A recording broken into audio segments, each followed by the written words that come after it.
యేసు రక్తమే జయం పరిచర్య ప్రియ రక్షకుడైన యేసుక్రీస్తు నామమున ఈ ఉదయకాలమున మీ అందరికీ శుభములు కలుగునుగాక. నీ భారము యెహోవా మీద మోపుము, ఆయనే నిన్ను ఆదుకొనును.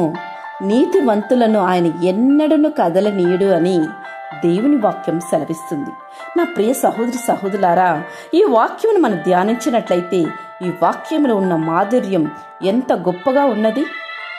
దేవుని మీద నీ భారము మోపుము, దేవుడు నీ భారములన్నిటి నుండి విడిపిస్తాను అంటున్నాడు, ఆదుకుంటాను అంటున్నాడు, నీకు విశ్రాంతిని ఇస్తాను అంటున్నాడు. ఇంకా నీవెందుకు కలత చెందుతున్నావు? మనుషులపై నీవు ఆనుకున్నట్లయితే, మనుషుల వద్ద వెళ్ళి నీ భారాన్ని నీవు చెప్పినట్లయితే, వారి యొద్ద నుండి ఏదైనా నువ్వు ఆశించినట్లయితే వారు నిన్ను చులకనగా చూస్తారు. కానీ దేవుడే తానే వచ్చి తనపైన నీ భారాన్ని మోపాలి అని ఆయన అడుగుతున్నప్పుడు నీ భారము నీ మీద నువ్వు ఉంచుకోక దేవుని చెంత అర్పించు. నేడు నీవు అనారోగ్యముతో, ఆర్థిక బాధలు, శత్రువు నీ చుట్టుముట్టి ఉన్నారా? భారభరిత జీవితం జీవిస్తున్నావా? అయితే నేనే నీ భారమును దేవుని మీద మోపము, అనగా దేవుడు నీ భారములన్నింటి నుండి నీకు విడుదల దయచేయగలడని విశ్వాసం ఉంచుము. తద్వారా దేవుడు నీ ప్రతి భారము నుండి నిన్ను విడిపించును, నీకు నెమ్మదిని అనుగ్రహించును.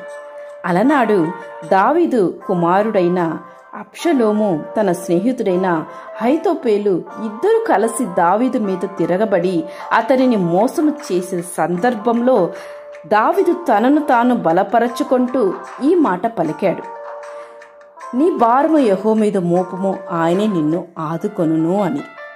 నేడు నీవు కూడా ఇటువంటి బాధలో పయనిస్తున్నప్పుడు మనుషుల పైన మాత్రము ఆనుకోకు. నీ భారాన్ని ఏ ఒక్క మనుషులు మోయలేరు.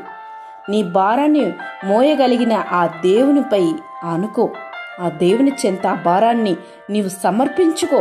ప్రతి భారము నీ నుంచి శాశ్వతంగా తొలగింపబడును. ఆమేన్. యేసు రక్తమే జయం పరిచర్యలో మీ సహోదరి. God bless you.